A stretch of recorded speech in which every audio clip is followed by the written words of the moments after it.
نحمده ونصلي ونسلم على رسوله الكريم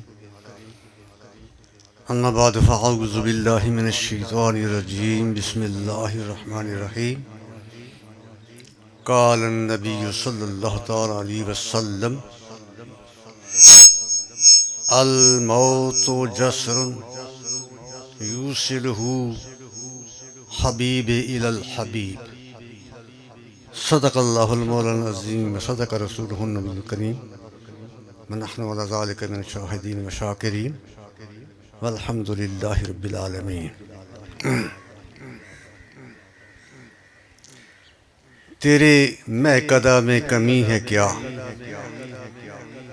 تیرے مہکدہ میں کمی ہے کیا، جو کمی ہے ذوق طلب میں ہے.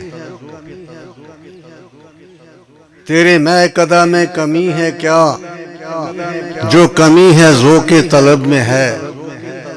جو ہوں پینے والے تو آج وہی بادہ ہے وہی جام ہے. المختصر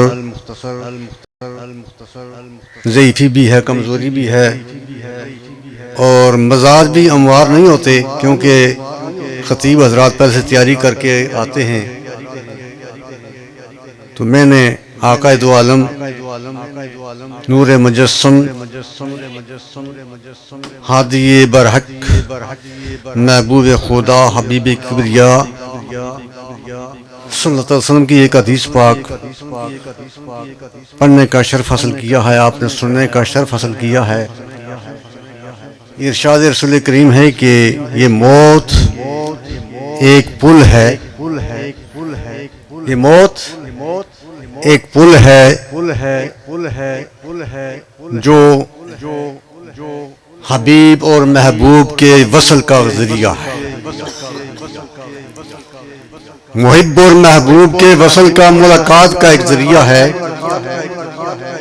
جب بندہ دنیا میں ہوتا ہے، چاہے وہ پیر ہو، فقیر ہو، قلندر ہو، مجذوب ہو، کوئی بھی ہو، عالم ہو، فاضل ہو، اس سے دنیا کے معاملات بھی پیش نظر ہوتے ہیں. دنیا میں زندگی گزارنی ہوتی ہے، دنیا کی مصروفیات، دنیا کے معاملات میں الجھا ہوا ہوتا ہے، تو اس سے وہ وقت وہ میسر نہیں ہوتا جو ہونا چاہیے. لیکن جب وہ یہاں سے رخصت ہو کر خالق حقیقی کے پاس چلا جاتا ہے تو پھر کما حق کو وہ اسی کا ہو کے رہ جاتا ہے. پھر اس کی پوری توجہ، پوری جستجو اسی کی طرف ہوتی ہے.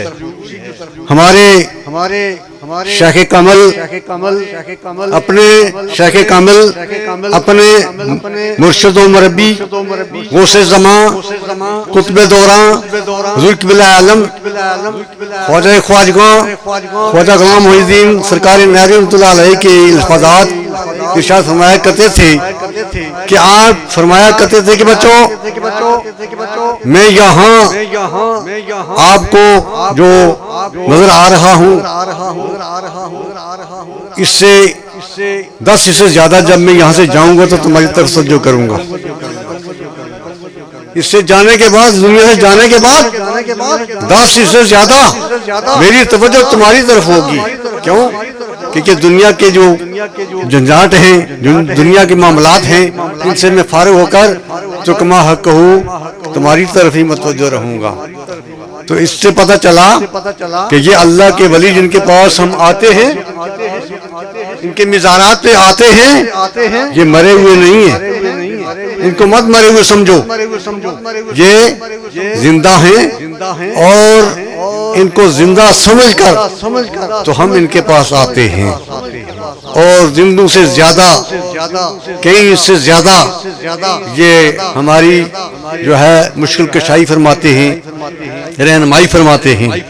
تو اللہ تعالیٰ کی بارگاہ میں التجا ہے کہ ہمیں یہاں سے صحیح طریقے سے ان کی تعلیمات اپنے دل و دماغ میں، اپنے ظاہر و باطن میں سما کر تو جانے کی اللہ تعالیٰ ہمیں توفیق عطا فرمائے۔ تو حضرات گرامی، یہ آستانہ جو ہے یہ آج سے 25 یا 30 سال پہلے بالکل ایک ریت کا ٹبہ تھا، ریت کا ایک مسکن تھا، یہاں کچھ بھی نہیں تھا۔ تو کچھ لوگ کہتے ہیں کہنے سنا گیا ہے کہ وہ یہاں سے گزرا کرتے تھے تو یہاں اس ٹبے میں سے اللہ اللہ کی آوازیں آتی تھی، اس ٹبے میں سے اللہ اللہ کی آوازیں آیا کرتی تھیں۔ تو آج وہ اللہ کی آوازیں جو ہیں وہ ظاہر باہر ہمیں نظر آ رہی ہیں، ہم کر رہے ہیں، سن رہے ہیں۔ تو پتہ چلا کہ یہ اللہ کا ذکر کرنے والے لوگ، یہ اللہ کا ذکر کرنے والے لوگ یہ ایسے نہیں بیٹھ جاتے، ان کی منظوری اللہ اور اللہ کے محبوب کی بارگاہ سے ہوتی ہے، اللہ اور اللہ کے محبوب کی بارگاہ سے منظوری ہوتی ہے، پھر یہ لوگ جس جگہ منظوری ہوتی ہے وہاں آ کر بیٹھتے ہیں۔ تو خداوند کریم میری حاضری آپ کی حاضری قبول فرمائے اور ہمیں روحانی غذا یہاں سے حاصل کرنے کی توفیق، آمین ثم آمین۔